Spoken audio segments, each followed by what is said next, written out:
उसी क्रम में आगे सखी है। हिलगी भाल शरीर में तीर रहा है टूट, चुंबक बिना न नीकरे कोट पाहन गए छूट। भाल कहते हैं नोक, तीर का नोक। हिलगी घुस गई और तीर रहा है टूट, तीर टूट गया। अब अंदर में लोह का पैना नोका धंस गया।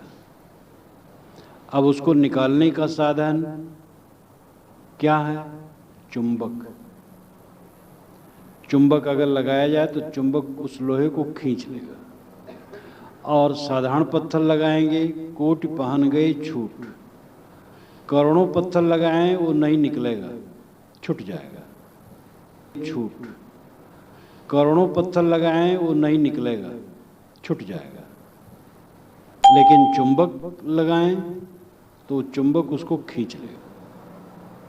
ये अन्योक्ति अलंकार में साहब अपनी बात कहते हैं। जो बात है उसका नाम नहीं लेते हैं, और ही और बात कहते, अलंकारों में कहते हैं, लेकिन बात साफ है। वाणी का वाण मनुष्य के चित्त में लग जाता है और घुस जाता है और टूट करके अंदर में रह जाता है और वो निकलता नहीं। अनेकों विचार करने पर भी निकलता नहीं। जब चुंबकी ज्ञान होता है तब निकलता है। वात व्याधि से मनुष्य पीड़ित है और बात व्याधि से भी पीड़ित है। बात व्याधि से जितना पीड़ित है, वात व्याधि से उतना नहीं पीड़ित है। बात की व्याधि मनुष्य को बहुत है। मनुष्य के पास दो महान शक्तियां हैं, वाणी की और मन की। अन्य प्राणियों में भी मन है लेकिन विकसित नहीं। अन्य प्राणियों में भी शब्द है, चू पू कुछ कर लेते हैं, लेकिन वर्णात्मक शब्द मनुष्य में। मनुष्य वर्णात्मक शब्द कहता है और दूसरे मनुष्यों का सुनता है और समझता है, और उसे बात बहुत लगती है और उससे सब जीव पीड़ित है। पत्नी ने कुछ कह दिया, मन में फोड़ा बन गया। पत्नी कुछ कह दिया, भाई ने कुछ कह दिया, पुत्र ने कुछ कह दिया, स्वामी ने कह दिया, सेवक ने कह दिया, पड़ोसी ने कह दिया, कुछ कह दिया, अब वो मन में साल रहा है। चुंबकी ज्ञान से निकलेगा। चुंबकी ज्ञान का मतलब है आचरण संपन्न ज्ञान। केवल बौद्धिक ज्ञान से ये बात व्याधि दूर नहीं होगी। आचरण का ज्ञान हो तब दूर होगी। किसी ने हमें कुछ कहा और हमने मान लिया कि वो हमारा विरोधी है। हो सकता है वह उतने गहरे अर्थ में उसको न लिया हो, और ये भी हो सकता है कि कहने के बाद उसे ग्लानि हुई हो और उसको हम बहुत बुरा माने बैठे हैं अभी भी।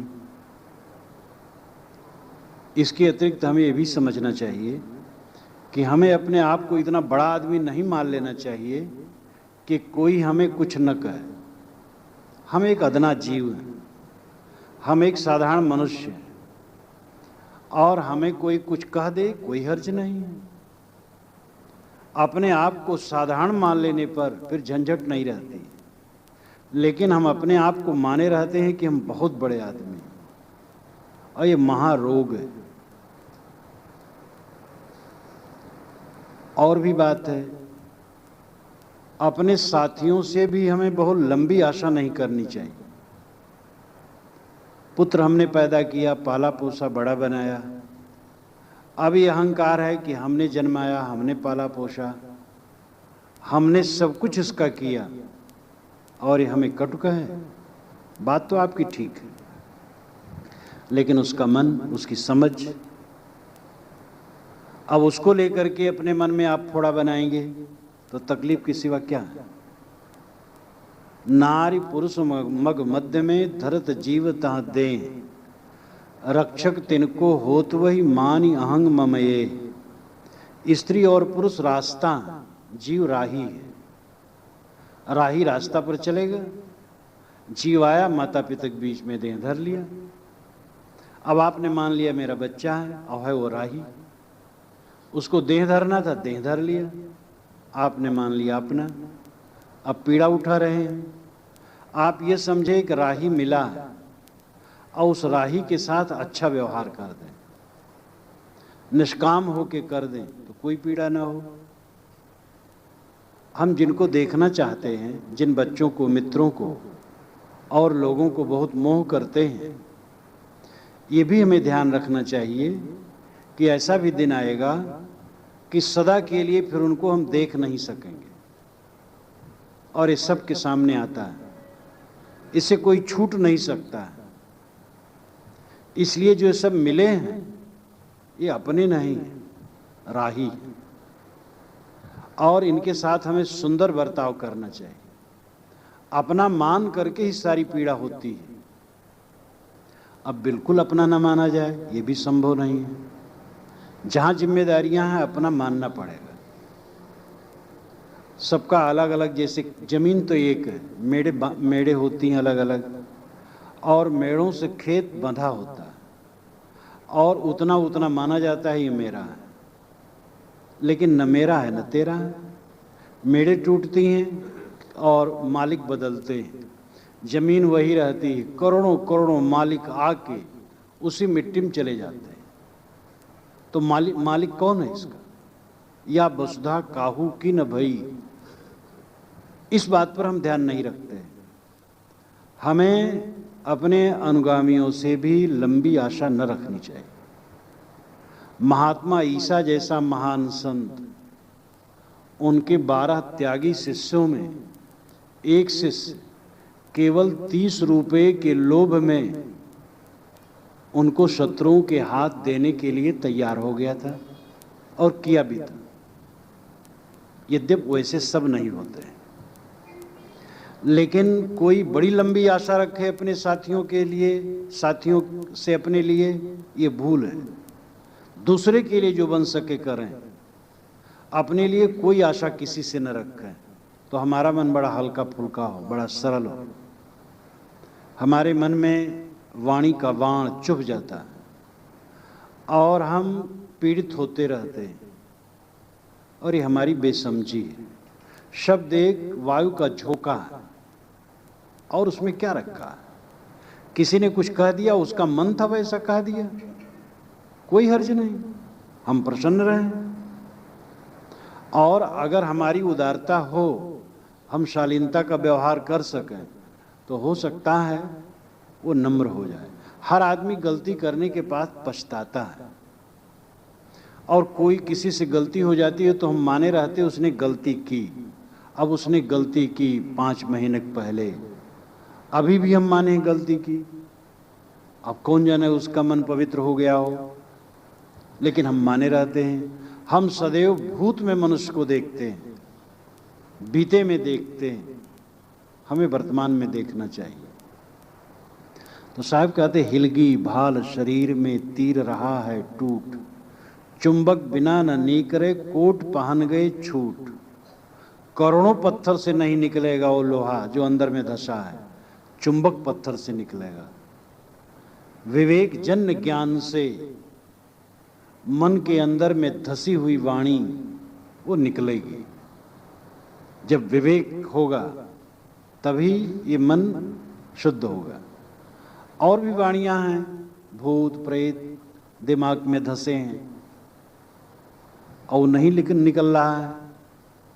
बहुत सारी कल्पनाएं हैं, बहुत सारी भ्रांतियां मनुष्य के मन में धस जाती हैं, परंपरा प्राप्त हो जाती हैं।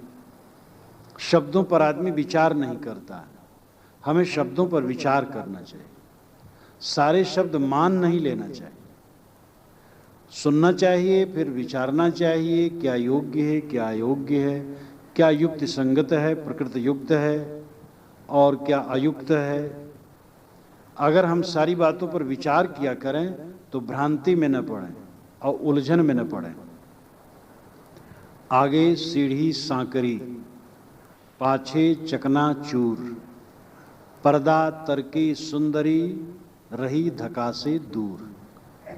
आगे सीढ़ी सांकरी, कोई ऊंची जगह है और एक आदमी बहुत ऊंचाई पर चढ़ गया है, लेकिन वहां से सीढ़ी और बहुत सकरी है और पीछे देखता है तो उसका मन चकनाचूर होता है, क्योंकि पीछे बहुत गहरा है। और इस साखी को जब मैं पढ़ता हूँ तब मुझे एक चढ़ाई की खुद याद आती। मैं गुजरात में था और भक्तों ने कहा कि ले चलेंगे आपको पावागढ़। पावागढ़ वहाँ एक पर्वत है, देवी का स्थान है, जैनों का मंदिर है और सबसे ऊपर तो देवी का स्थान है बिल्कुल थोड़े में, और उसके नीचे तलहटी में, थोड़ी तलहटी में जैनों का और बहुतों का मंदिर है और बहुत नीचे फिर जमीन है। अब तो सुनता हूँ उसमें लिफ्ट हो गई है, उड़न खटोला जिसे कहते हैं।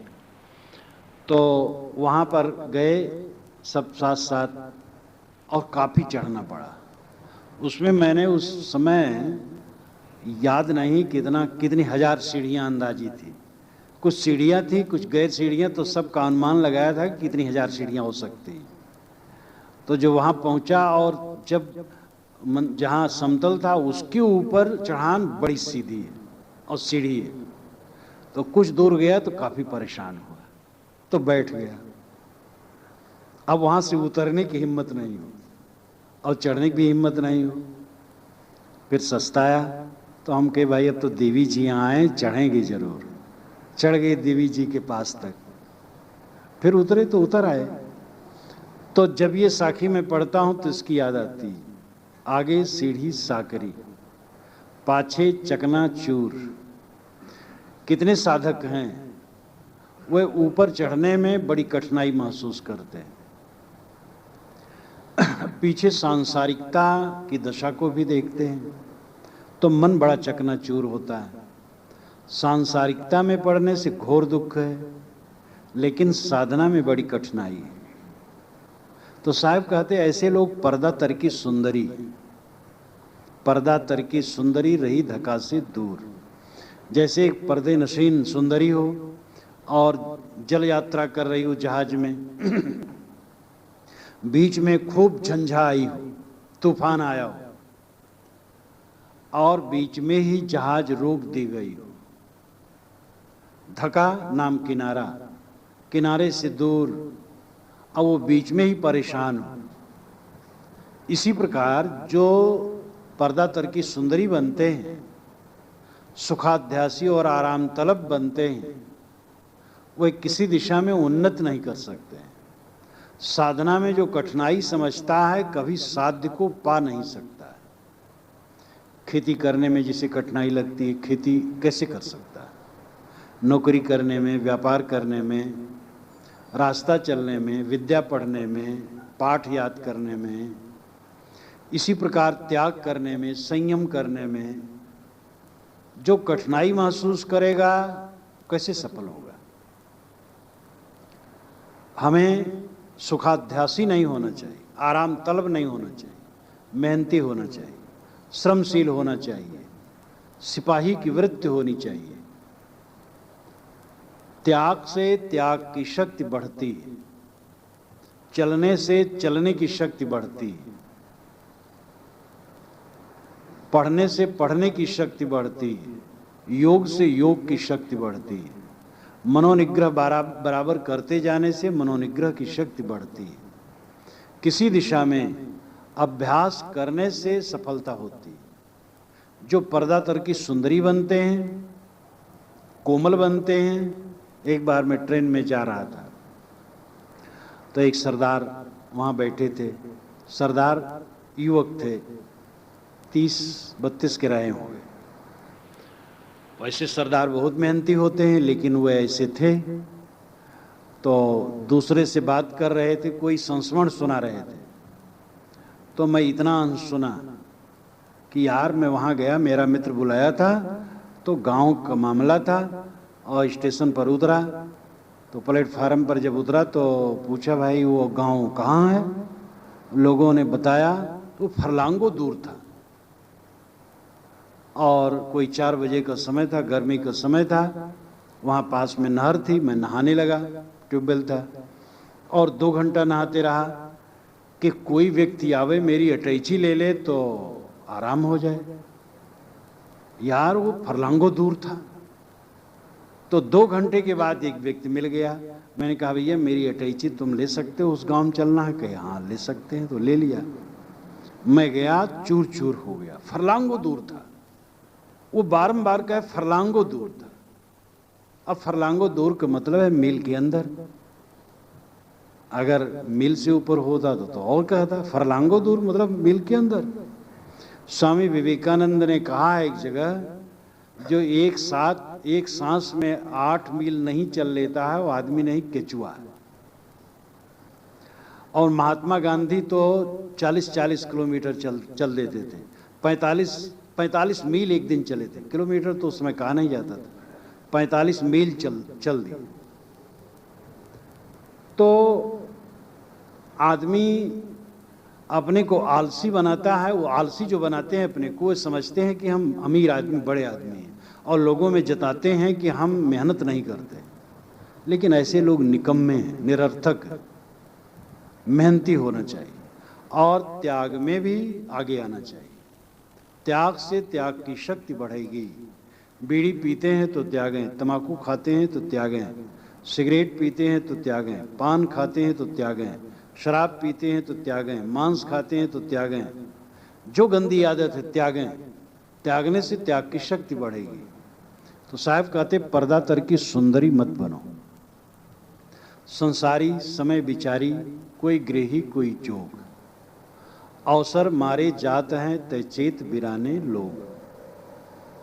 संसारी मनुष्य पर जब समय आता है तो चिंता में पड़ जाता है, चाहता है सुख, मिलता है दुख। तो समझता है कि हमारा दुख, सोचता हमारा दुख कैसे दूर हो। तो कोई गृही कोई योग, कोई तो गृहस्थी में रह करके कथा कीर्तन करने लगता है और कुछ मनाने दनाने लगता है, जगह जगह जाकर के चौरा पर और पीर की गद्दी पर और भी मंदिरों में, नदियों के किनारे, जगह जगह जा करके वो मनौती करने लगता है। और कोई गृहस्थी त्याग करके विरक्त हो जाते हैं। वे खोजते रहते हैं कहीं भगवान मिलते, हमारा दुख दूर करते। साहब कहते अवसर मारे जात है। इसी भूल भुलैया में तुम्हारे अवसर खोए जा रहे हैं। तय चेत बिराने लोग, तू चेत, तू बिराना हो गया, बेगाना हो गया, अपने घर में बेगाना हो गया। जैसे कुछ बादशाह ऐसे हुए हैं, विरोधी रजवाड़े आए और उन पर विजयी हो गए। उनके हाथ पैर में बेड़ी हथकड़ी डाल करके उन्हीं के घर के कमरे में, उसी के किला में बंद कर दिए और अपना राज्य कायम कर लिया। अपना ही बनाया किला, अपना ही भवन, अपने लिए जेलखाना हो गया और बिराना हो गया। हम अपने ही में बिराने बने रहते हैं। यहाँ साहब हमें जगाते हैं कि तुम तत्व विवेकी बनो। तकलीफ है, क्यों तकलीफ है? हमारे कर्म कुछ ऐसे हैं जिससे तकलीफ है, और कर्म को कोई मिटा नहीं पाता है। भारतीय परंपरा में ये सिद्धांत बड़ा प्रौढ़ है। राम, कृष्ण, विष्णु, शिव, इनको हमने भगवान माना, लेकिन ये भी अपने कर्म फल भोगे, ये हमने स्वीकारा। पंडितों ने इसको लिखा, अपने कर्म राम भोगे, कृष्ण भोगे, शिव भोगे, विष्णु भोगे, सभी भोगे। कर्म सिद्धांत भारतीय परंपरा में जितनी प्रौढ़ता से मान्य है, उतनी प्रौढ़ता से कहीं नहीं मान्य है। और यह जीवन की और सृष्टि की सत्यता है। जो कर्म किया जाएगा उसका फल भोग निश्चित है। उसको कोई नहीं काट सकता। हजार भगवान मिलकर के कर्म फल भोग का क्षय नहीं कर सकते। ये बात बड़ी रूखी है लेकिन वास्तविक है, इसको हमें स्वीकारना चाहिए। दूसरी बात, सब कुछ परिवर्तनशील है। जहां हम हैं कुल एक रस रहने वाला नहीं, और उसमें हम चाहें सब एक रस रहे, कैसे रहेगा? कितने लोग मिलते हैं, कहते महाराज हमारे समान दुनिया में कोई दुखी नहीं है। तो मैं उनसे कहता हूं ये बताओ दुनिया भर का सर्वेक्षण कर लिए हो?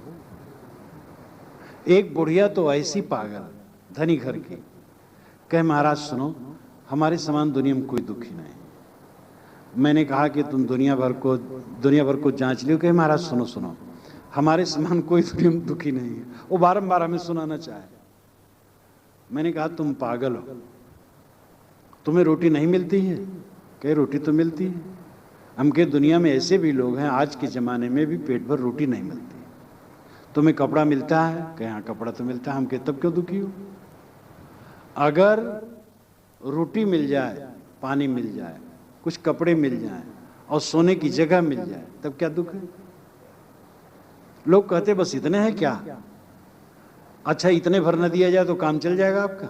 और कुछ हो और सब हो, रोटी न दिया जाए, पानी न दिया जाए, कपड़े न हो, सोने की जगह न हो, तो आपका सब काम बन जाएगा? बुनियादी चीज है ये, और ये हो गया तब क्या दुख है? और सारा दुख मन का है। तो ये परिवर्तनशील संसार में इसको रोक के कौन रखा है? महाराज राम की बाल लीला, धनुष यज्ञ, विवाह का उत्सव, ये सब कितना मनोरम लगता है। और जब राज तिलक की बात आती है सब कितनी गहमा गहमी, लेकिन जब वनवास की बात आती है तो सार पड़ जाता है। और पूरा अयोध्या कांड रामायण का दिल है, उसी में तो रामायण है। बाल कांड में भी अतिशयोक्त और तमाम महिमा है, और अयोध्या के बाद तो महिमा महिमा है।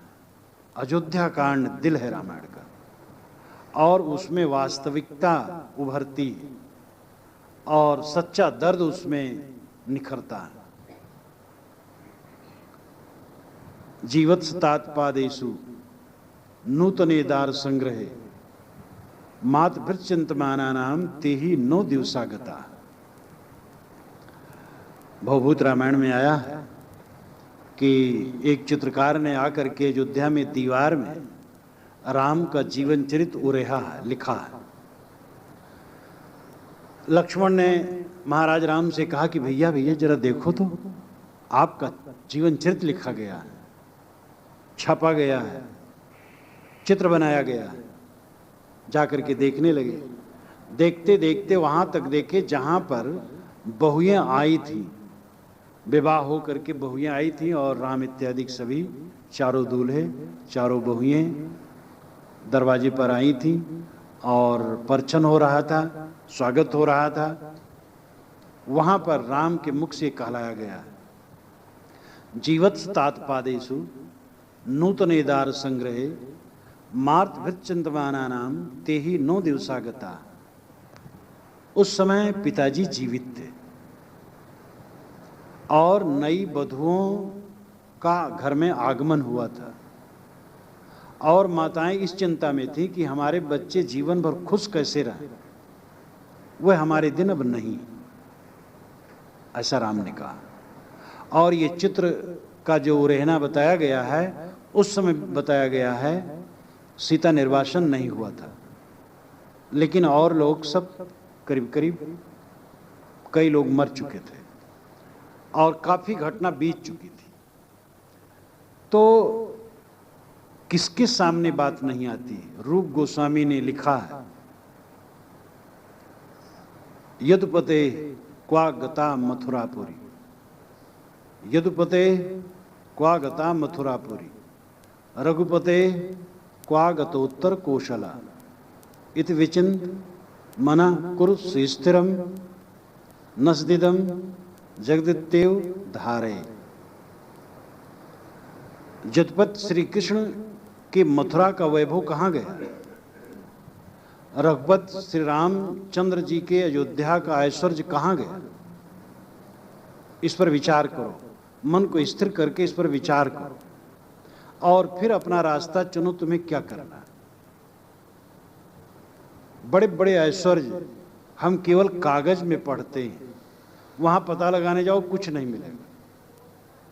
और वो बात तो छोड़ दो, अभी आनंद भवन जाओ, कुछ ही वर्षों के पूर्व वहां की जो गहमा गहमी थी, जवाहर, गांधी, पटेल, मोतीलाल नेहरू, सुभाष भी और बड़े बड़े नेता वहाँ इकट्ठे होते थे, बातें होती थी।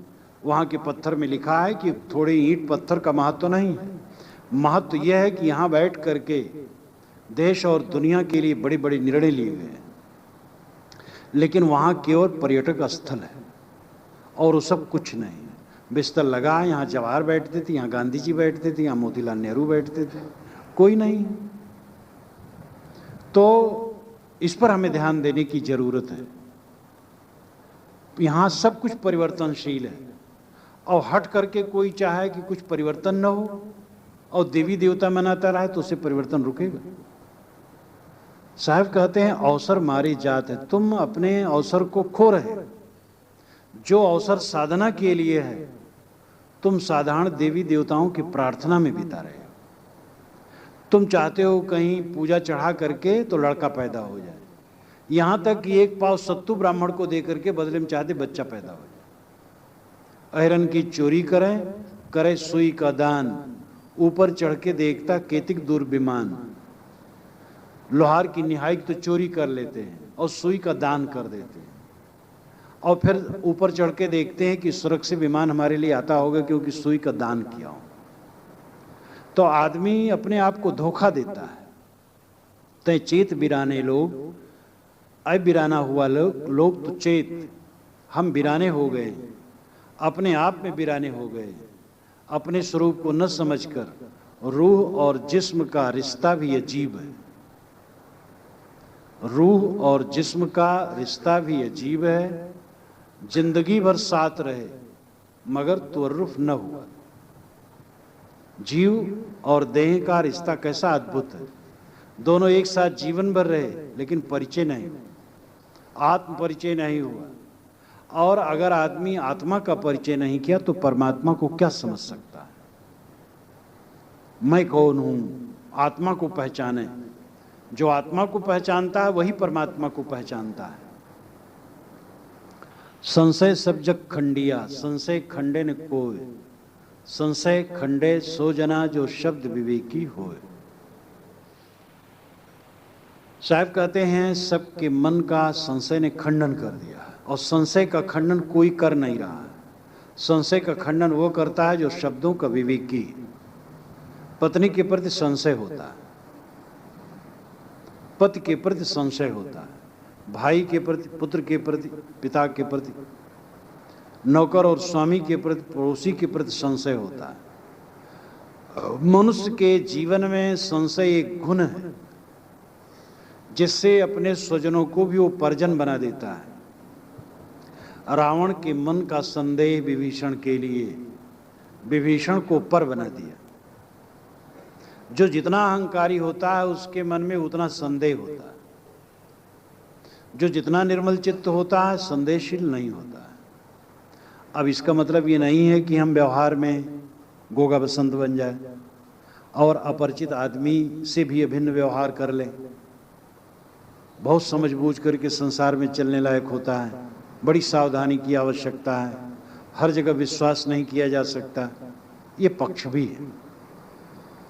लेकिन जहाँ पर हम जानते हैं समझते हैं बहुत दिन बीत गया है, वहाँ भी हम संदेह में लगे रहते हैं। पति और पत्नी की शादी होती है, यानी लड़के लड़की की शादी होती वही पत्नी बनते हैं। 1 बरस बीतता है, 2 बरस बीतते हैं, 3 बरस बीतते हैं, बीतते जाते हैं बरस पर बरस, लेकिन संदेह बना रहता है। एक दूसरे को जान लिए, परख लिए, अब तो संदेह नहीं होना चाहिए। हम अभिन्न लोगों में संदेह करते रहते हैं। कितने बुजुर्ग अपने बच्चों पर संदेह ही करते हैं और इसीलिए उनको मालिक नहीं बनाते, अपना ही मालिक बने बैठे रहते हैं। एक बुढ़िया ने तो मुझसे कहा कि महाराज मुझे नींद नहीं लगती है, उसकी उम्र 75 की रही होगी। उसके यहाँ कार्यक्रम था, जब मैं पहुंचा सुबह सुबह पूरे समाज सहित प्रबंध होने लगा, तो बुढ़िया आकर के दंड प्रणाम किया और कहा महाराज हमें नींद नहीं लगती। हम कि क्यों? चाबी का झप्पा तुम बांधती हो क्या? तो मुस्कुराने लगी। वो कमर में बांधी थी, दिखाई खूब बड़ा झप्पा, धनी घर था। तो मैंने कहा कि ये झप्पा बच्चों को दे दो। कि महाराज बच्चों पर विश्वास नहीं है, 2 दुकान करते हैं, एक खेती करता है, एक और कुछ करता है, और हमारे पतिदेव बड़े भोले भाले हैं, और वो एक को दे दूं तो सब गड़बड़ कर देंगे। तो मैंने कहा तुम बांट दो सबको, और तुम्हारा झप्पा ये चाबी का कम हो जाएगा, तो आनंद से रहोगे। कहे महाराज बांट देने में भी सोचती हूँ कि सब बिखर जाएगा। हम कहे तो कब तक इसको संभाले रहोगी? आदमी व्यामोहित है। कहीं कहीं ऐसा होता है, जरूर बच्चे ऐसे होते हैं, लेकिन अच्छे बच्चों पर भी लोग संदेह करते हैं। जब प्रेम करें, विश्वास करें, तो उनमें कर्तव्य निष्ठा उदय होगी। अविश्वास करने से अविश्वास बढ़ता है, विश्वास करने से विश्वास बढ़ता है। जो अपने अनुगामियों पर विश्वास नहीं करता है वह जीवन में शांति नहीं पाता है। 50 वर्ष के बाद तो व्यवहार ढीला शुरू करना चाहिए और 60 तक सेवा मुक्त हो जाना चाहिए। 58 और 60 के बीच में सरकार सेवा मुक्त कर देती है और कहती भाई देखो हम तुम्हारे खाने पीने का प्रबंध कर देते हैं, तुम बैठो और खाओ।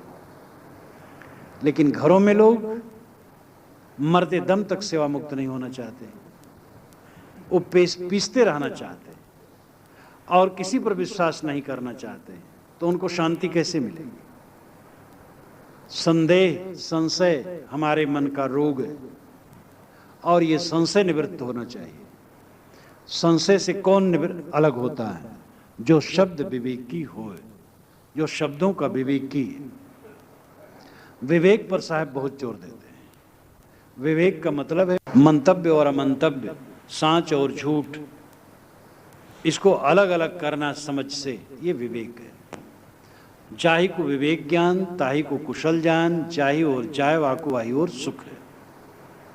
विवेक ज्ञान जिसके पास है वही सुखी होगा, जिसके पास विवेक नहीं वो सदैव दुखी रहेगा। साहब कहते हैं कि संशय ने सबको खंडित कर दिया है, सबका चित्त आक्रांत है, पीड़ित है। भौतिक और व्यवहारिक संशय तो है ही है, आध्यात्मिक संशय भी है। मोक्ष कहाँ है, परमात्मा कहाँ मिलेगा, कहीं दूर होगा परमात्मा, मोक्ष स्थान कहीं दूर होगा। न मोक्ष स्थान दूर है न परमात्मा दूर है, दूर की हमारी कल्पना है। न पातालम न च विविरम गिरीणाम नैवांधकारम कुक्षयोनोदधीनाम गुहायस्याम निहितम ब्रह्म शाश्वतम बुद्धिवृत्तिमवशिष्टाम कवयो वेदयन्ते।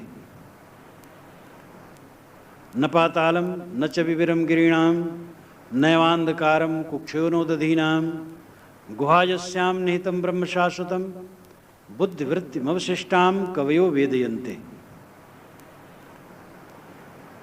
शाश्वत ब्रह्म जिस गुफा में स्थित है वह गुफा कहाँ है? ऋषि उत्तर देते हैं वो आकाश में नहीं है, पाताल में नहीं है, अंधकार में नहीं है, पर्वत के खोह में नहीं है, समुद्र के पेट में नहीं है, वो तो मनुष्य की सामान्य बुद्धिवृत्ति में है। जो मनुष्य की सामान्य बुद्धिवृत्ति है वही वो गुफा है जिसमें ब्रह्म छिपा है। अपने मन की गुफा को तोड़ दो, ब्रह्म का उद्घाटन हो जाए। ये मन का राग, मन का द्वेष, मन का अज्ञान, मन की चिंता, मन की आसक्ति, मन का मोह, यही गुफा है। इस गुफा के तोड़ने पर ही ब्रह्म का साक्षात्कार होगा और वो ब्रह्म बाहर कहीं नहीं। मन को हम ठीक कर लें तो ब्रह्म तो आत्म स्वरूप ही है। जिसको आप पाना चाहते हैं वह आपका अपना आपा है। बोलन है बहुभांति का तेरे नयनन किछो न सूझ। कहीं कबीर पुकार के ते घट घट बानी बूझ। बोलन है बहु भांति का। साहब कहते बोलना बाणी बात बहुत प्रकार की दुनिया में है। तेरे नैनन किछो न सूझ, तेरे नेत्रों से तो कुछ सूझता नहीं। साहब कहते हैं ते घट घट बानी बूझ, घट घट की बातें समझ। हम जो कुछ सुनते हैं मान लेते हैं, जानना चाहिए, जान के तब माने। प्रत्यक्ष बात पर भी परख करना चाहिए। परख विवेक होने ही से सारा सार अलग होगा। वाणी दुनिया में बहुत गूंजती है, रोचक भयानक यथार्थ। गोस्वामी जी ने भी सत्सई में कहा है, त्रिविध भांति के शब्द बर विघटन लट परमान, कारण अविरल अल्पियत तुलसी अविद भूलान। तुलसी पंचामृत नाम की एक छोटी सी पुस्तक है जिसमें सत्सई, दोहावली, कवितावली, विनय पत्रिका और वैराग संदीपनी, इन पांचों से अंश लेकर के मैंने टीका की। कई संस्करण उसके निकल चुके हैं। सत्सई बहुत विस्तार पूर्वक शुरू में दिया है और सत्सई की वाणी अत्यंत महत्वपूर्ण है। सत्सई के तमाम दोहे तो ऐसे लगते जानो कबीर साहब का रहे हैं, और ये माना जाता है गोस्वामी जी ने उसको बुढ़ापा में लिखा है। तो त्रिविध भांति के शब्द बर विघटन लट परमान, त्रिविध भांति के शब्द है, रोचक भयानक और यथार्थ। और उसमें वर और विघटन दो प्रकार के हैं। वर नाम विध योग श्रेष्ठ और विघटन नाम खंडन योग। और लट परमान है, जैसे लट होती है जटा, तो जटा में कौन बाल टूटा है कौन सिर से जुटा है इसका पता नहीं रहता है। पता लगाना मुश्किल है, बहुत खोज करना पड़ेगा तब पता लगेगा। तो इसी प्रकार वाणियों में विघटन लट परमान, कारण अविरल अल्पियत, यही कारण है जो अविरल नाम सघल वाणी है, अल्पियत नाम परिपूर्ण है। ताते अविध भूलान, इसलिए अज्ञानी लोग सब भूले हैं वाणी के चक्कर में पड़ करके। त्रिविध भांति के शब्द बर विघटन लट परमान, कारण अविरल अल्पियत तुलसी अविध भूलान। तो शास्त्र के नाम पर भी अनेक वाणियां हैं, रोचक भयानक यथार्थ, अतिशयोक्ति में कही गई वाणियां हैं। रूप कथन है, वस्तु कथन है। रूप कथन रूपक में जैसे 7 घोड़ों के रथ पर सूरज चलता है, ये रूप कथन है। 7 रंगों की किरणें उसमें, यही 7 घोड़ों के रथ पर चलने की बात है।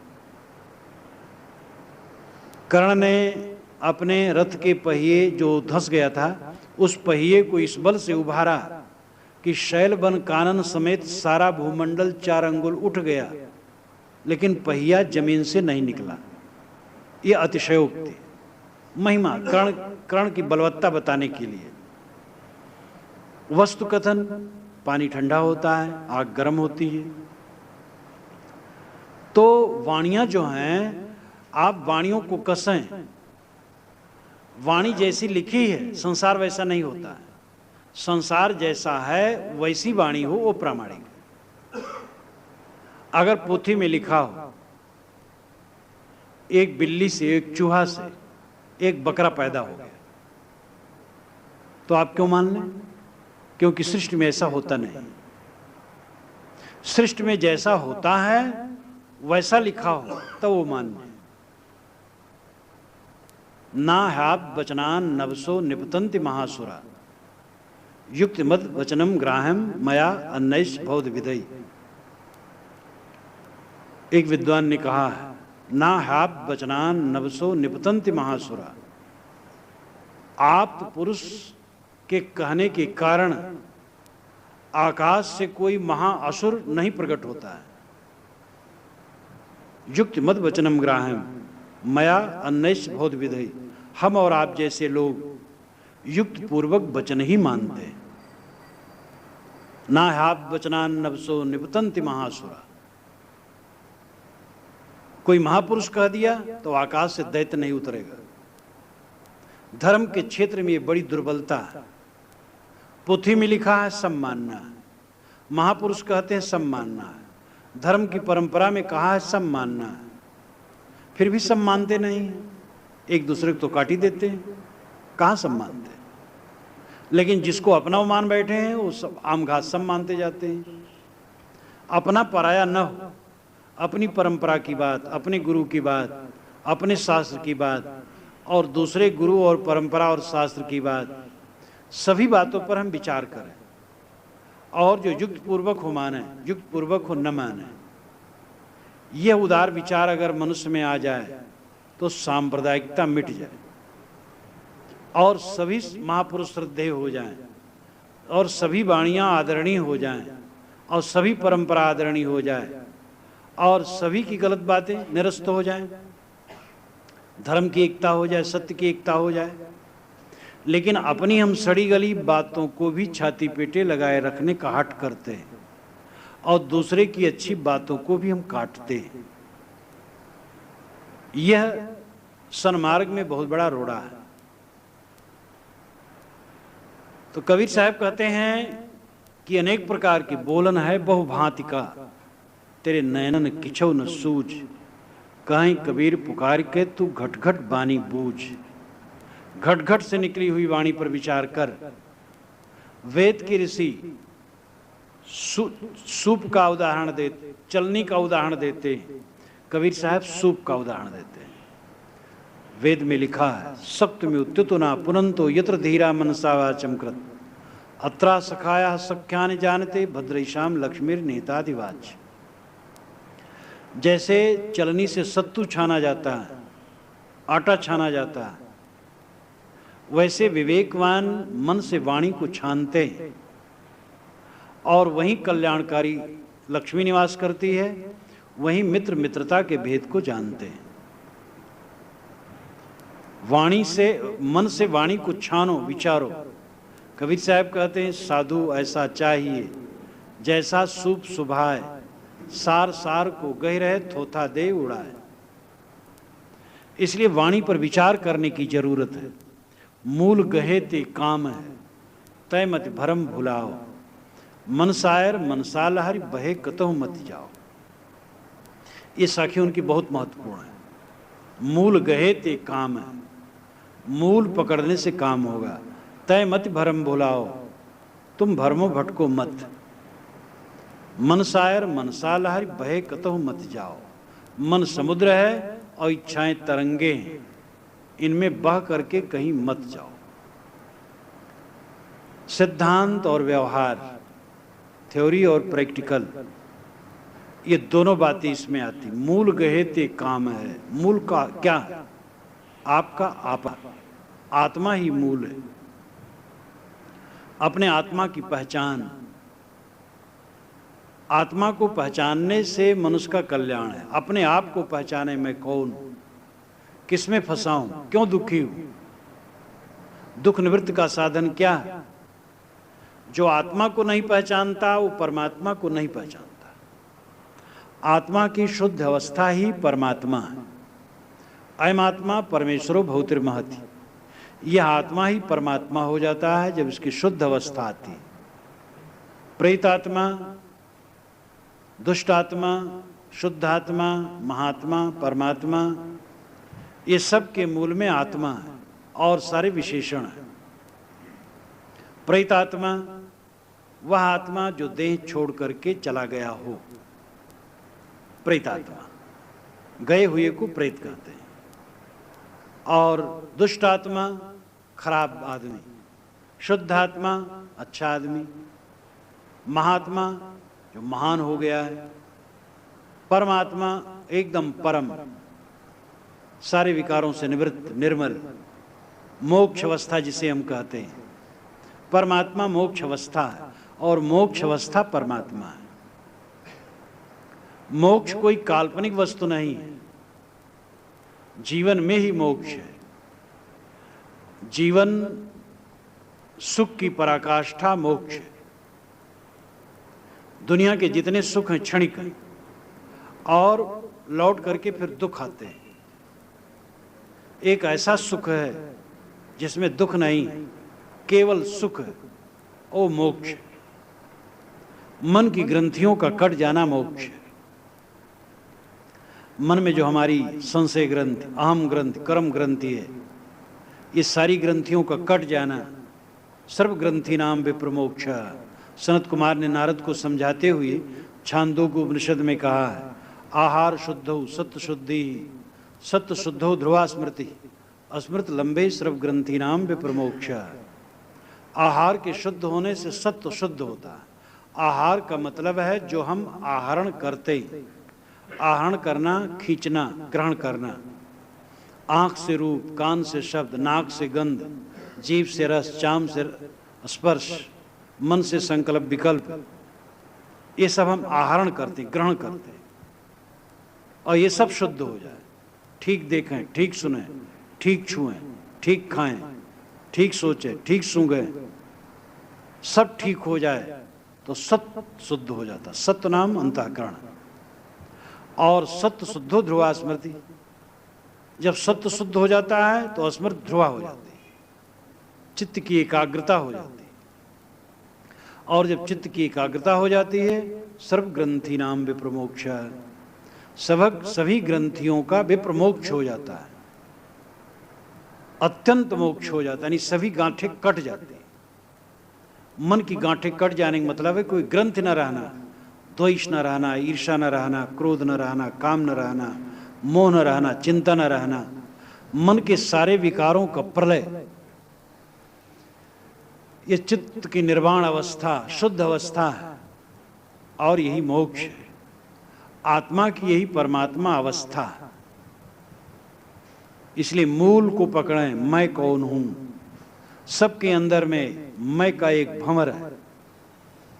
मैं खाता हूं, मैं आता हूं, मैं जाता हूं, मैं करूंगा, मैं नहीं करूंगा, मैं तुम्हारी बात नहीं मानूंगा, मैं आत्मा को नहीं मानता हूं, मैं आत्मा को मानता हूं। ये सब जहां से होता हो, मैं जो कहने वाला है, वह मैं तत्व एक अस्थाई सत्ता है, संस्कारों का धारक है। सारे संस्कार आते हैं और जाते हैं, लेकिन उन संस्कारों का धारक आत्मा नित्य है। वही आत्मा है। जो कहता मैं आत्मा नहीं मानता, वो आत्मा ही कहता मैं आत्मा नहीं मानता, और जो कहता नहीं मानता वही वो है। उसको नहीं मानना वैसे है जैसे कोई कहे मेरे मुख में जीभ नहीं है, जैसे कोई कहे मेरा पिता बाल ब्रह्मचारी है, जैसे कोई कहे मैंने एक व्यक्ति को देखा वो अपने कंधे पर खड़ा होकर नाचता था। उसी प्रकार ये कहना है मैं नहीं हूं, आप तो हैं ही। मैं का अस्तित्व निर्विवाद है। मैं दो है, एक माइक, आत्मिक। माइक नाम माया में भौतिक शरीर इत्यादि के प्रति मैं भाव, ये माइक है। आत्मा के प्रति मैं भाव, ये परमार्थ है। सब कुछ छूटेगा, मैं नहीं छूटेगा। सब कुछ बदलता है, मैं नहीं बदलता। मैं इस कक्ष में हूं, मैं हूं। शौचालय में जाऊं तो भी मैं हूं, पूजा स्थल में जाऊं तो भी मैं हूं, फैक्ट्री में, दफ्तर में जाऊं, सड़क में चलूं, ट्रेन में रहूं, बस में रहूं, भीड़ में रहूं, एकांत में रहूं तो भी मैं हूं। मैं से मैं कभी अलग नहीं होता, और सब कुछ अलग होता है। जो बहुत प्रीतम है, प्रीतम के लिए बहुत विशेषण की ही आवश्यकता नहीं है। जो प्रियतम है वो प्रीतम अलग होता है। आत्मा जैसा प्रीतम कुछ नहीं। बृहदारण्यक उपनिषद में ये बात आई है कि जो आत्मा को छोड़ करके और वस्तुओं में प्रेम करता है वो धोखा खाता है। आत्मा से मिलने में वो प्रेम बाधक बनेगा। आत्मा ही प्रियतर है और आत्मा ही अंतरतर है। अंतरतर शब्द आया है, आत्मा ही अंतरतर है। जो आपके अत्यंत निकट है वो आत्मा है। निकट कहने का तो एक तरीका है, आपका स्वरूप ही है।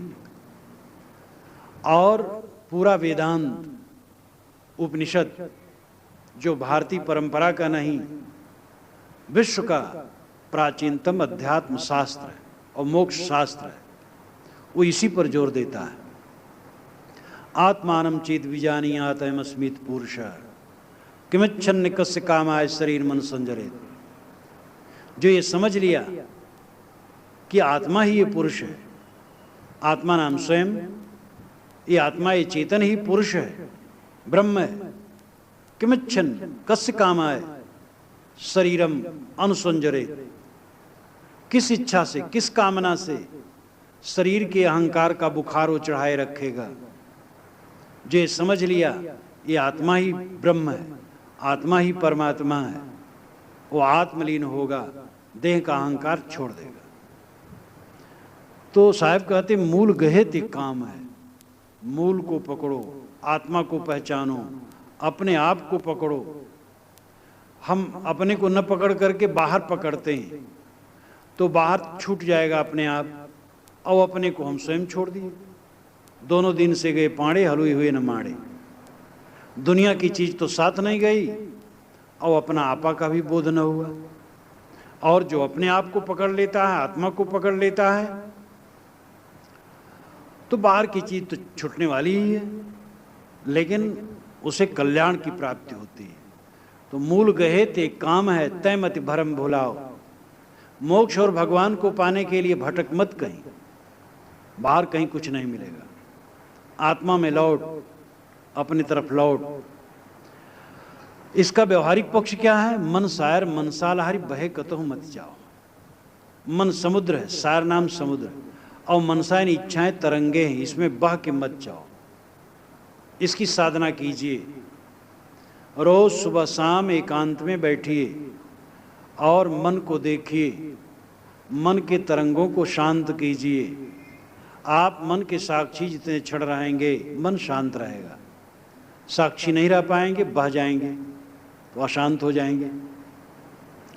मन निरोध का साधन रोज करना चाहिए सबको। यह राजपथ है, साधना का ये राजपथ है। राजपथ उसे कहते हैं जो चौड़ी सड़क हो, जिसमें भूलने और भटकने कोई गुंजाइश नहीं रहती। संकल्पों को देखना, मन को देखना, मन के तरंगों में न बहना। खाट पर बैठे, आसन पर बैठे, रास्ते में चल रहे हैं, गाड़ी घोड़ा में चल रहे हैं, कहीं भी बैठे चल रहे हैं, मन में अपने झांकें क्या इच्छा है, कौन सी इच्छा उठ रही। इच्छा उचित है, अनुचित है, गंदी है कि शुद्ध है, क्या ख्यालात आ रहे हैं। मन को जो निरंतर देखता है उसकी अखंड साधना और अखंड पूजा होती है। इसी को साहब ने साहस समाधि कही, जो सब समय साधना चलने वाली है। कहीं भी स्थिर होकर के कुछ समय के लिए बैठना उसका खंडन नहीं है, सबको बैठना चाहिए। आप लोगों से मेरी अपील है कि आप अपने घर में एक जगह ऐसी बनाएं जितना संभव हो साफ सुथरी हो, हवा प्रकाशदार हो। धर्म ग्रंथ वहाँ रखे हैं, वो भी पढ़ें, स्नान कर लें, अगरबत्ती जला लें, वातावरण सुगंधित कर लें और बैठें और अपने ढंग से कुछ करें। ध्यान, जप, पूजा, पाठ जो कर पाएं, जैसी सूझबूझ हो कुछ करें। लेकिन ये हमारा जो धर्मांग है, ये जो हमारी पूजा है, ये उपासना है, इसका अति देश और अति काल हो जाए। हर देश में और हर काल में करते रहें। बिस्तर देश में है तो वहाँ करें, बस में बैठे बस देश में है तो वहाँ करें, दफ्तर देश में है तो दफ्तर में करें, हर देश में करें और हर काल में करें, हर समय में करें। और ये साधन है मन को देखना। जो सावधान होकर के मन को देखता रहता है और इस पर खूब तत्पर हो जाता है, उसके मन की गंदगी धुलने लगती है और कुचिंतन मिटने लगते हैं। कुचिंतन साधना में महाव्याधि, देहाभिमान से कुचिंतन आते हैं, खराब चिंतन, गंदे संस्कार। और जब हम परख दृष्टि इस पर रखते हैं और मन को बारीकी से देखते हैं तो मन धीरे धीरे निरस्त होता जाता है। और इसमें कोई जरूरी नहीं कि स्नान किए हों तब, टट्टी घर में बैठे वहां भी मन को देखें, हर समय मन को देखें। मन सायर मनसा लहरी, बहे कतहु मति जाओ, भंवर विलंबे बाग में बहु फूलन की बास, ऐसे जीव विलंबे विषय में अंतहु चले निराश। साहब कहते हैं बाग के बहुत फूलों में भंवरे विलंब गए, मोह गए। ऐसे सब जीव संसार के राग रंग में मोह गए और अंतहु चले निराश। फल यह हुआ कि अंत में निराश होके चले। भंवरे फूल में विलंब जाते हैं और उसी में सो जाते हैं। कितने पशु चरते हैं, फूल के सहित उनको चर गए, पीस दिए। हम लोग संसार में आकर के यहाँ के राग रंग में विलंब जाते हैं और जितना राग रंग में विलंबते हैं उतना अंत में निराश होकर जाना है। जवानी रोज न रहेगी, धन रोज न रहेगा, जन का जितना जमघट है वो रोज न रहेगा। सब कुछ का परिवर्तन पक्का है। और ये पद बारंबार मुझे याद आ जाता है, जिंदगी ये किराए का घर है, एक न एक दिन बदलना पड़ेगा। मौत जब तुमको आवाज देगी घर से बाहर निकलना पड़ेगा। शाम के बाद होता सवेरा, तब कहीं दिन निकलता सुनहरा। पांव फूलों पे रखने के पहले तुम्हें कांटों पे चलना पड़ेगा। ये जवानी है 2 दिन का सपना, ढूंढ ले कोई महबूब अपना। ये जवानी अगर ढल गई तो हाथ मलमल के रोना पड़ेगा। ढेर मिट्टी का हर आदमी है, बाद मरने की होता यही है। या तो तुरबत बनेगी जमी पे या चिताओं में जलना पड़ेगा। इस चीज को हम भूले रहते हैं और अंत में ये होता हम निराश होकर चलते हैं। बुढ़ापा में वैसे ही निराशा आ जाती है। बच्चों का वर्चस्व घर में हो जाता है। बाहर के लोग भी मिलने आते हैं तो बच्चों से मिलते हैं, बूढ़े से नहीं मिलते, क्योंकि काम धंधा बच्चा देखता है, बूढ़े से क्यों मिले। खाने पीने की आदत बहुत है लेकिन पेट पचा नहीं पाता है, वो भी आदमी झिड़कता है अपने आप को ही। बहुएं भी उसका कहा नहीं मानती जैसा वो चाहता है। उसके मन में खिन्नता बनी रहती है, क्योंकि बुढ़ापा के लिए उसने तैयारी नहीं की। बुढ़ापा के लिए से तो तैयारी करनी चाहिए वैराग की, निर्मोही होने की, और उसे जवानी ही में साधना चाहिए था, जिससे कि जब वो सेवा मुक्त हो तो उसके मन में वैराग्य रहे, निर्मोहता रहे। वैराग शब्द से मेरा अर्थ कपड़ा बदलना और आश्रम बदलना नहीं, जहां है वहां रहे, मन में वैराग्य होना चाहिए। बाल पकने लगे, वैराग्य होनी चाहिए। और बुढ़ापा अगर निष्काम नहीं है तो बुढ़ापा सुखद नहीं होगा, और इसके लिए हम तैयारी नहीं करते। हमारे ऋषियों ने इसकी तैयारी के लिए कहा था और किया भी था, हम लोग भूल गए। कब्र में पैर लटकाए हैं, राग रंग अभी भी वैसे बना, तो क्या होगा? अंत में निराश तो होने हैं। भंवर जाल बगुजाल है, बूढ़े बहुत अचेत, कहें कबीर ते बाँचिए जाके हृदय विवेक। साहब कहते भंवर जाल और बग जाल, ये 2 जाल बहुत बड़े हैं। भंवर जाल मोह जाल। पानी का भंवर जहां होता है तो घूमता है पानी, और जो कोई तृण और प्राणी पड़ जाए उसको उसमें डुबाता है। मोह एक भंवर जाल है, ये मोटी माया भंवर जाल है। और बगजाल झीनी माया, अनेक पाखंड, अनेक भ्रांतियां, अनेक अबोध, संशय संदेह अज्ञान, ये बगजाल है। बूढ़े बहुत अचेत, इसमें बहुत अचेत लोग डूब गए। कहीं कबीर ते बाँचिए जाके हृदय विवेक। जिसके हृदय में विवेक होगा वो बचेगा। साहब बारंबार विवेक पर जोर देते हैं। प्रदीप सर्व विद्यानाम, उपाय सर्व कर्मणाम, आश्रय सर्व धर्माणाम, शशत अनवीक्षकी मता। ये करीब करीब 2400 वर्ष पुराना मंत्र है कौटिल्य अर्थशास्त्रम का। प्रदीप सर्व विद्यानाम, सभी विद्याओं का जो प्रकाशक है, और उपायः सर्व कर्मणाम, सभी कर्मों का जो साधन है, आश्रय सर्व धर्माणाम, सभी धर्मों का जो आधार है, शशत अनवीक्षी मता, शशत नाम नित्य, वो अनवीक्षी मता है, अनवीक्षण परीक्षण विवेक, विवेक ही स्वस्थ पथ है। विवेकवान इंसान को होना चाहिए, भावुक नहीं होना चाहिए। अनुकूलता आ गई, मार फूल गए, प्रतिकूलता आई, हाय तौबा करने लगे, ये भावुकता का लक्षण है। विवेकी बनो। ये सपने के समान सब आता जाता रहता है। जो विवेकी होगा वो ये भंवर जाल और बग जाल से अपने आप को बचा पाएगा। मोह जाल और भ्रांति जाल, मोह और भ्रांत में हम रात दिन डूबते हैं। हमें सत्संग करना चाहिए और सत्शास्त्रों का स्वाध्याय करना चाहिए, और सुबह शाम बैठ करके अपने मन को देखने का अभ्यास करना चाहिए। दुर्गुणों को छोड़ना चाहिए, परिश्रम करना चाहिए प्रकाश की तरफ बढ़ने के लिए।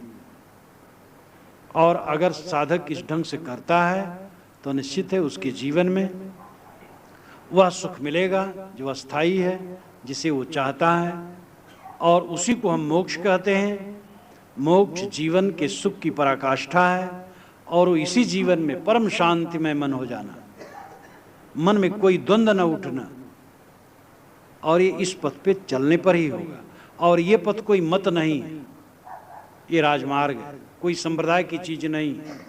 कभी साहब जितनी बातें आप अपने वाणियों में कहते हैं वो पंथ का कहीं नाम नहीं लेते, औपचारिकता की कोई बात नहीं कहते हैं, कर्मकांड की कोई बात नहीं कहते हैं।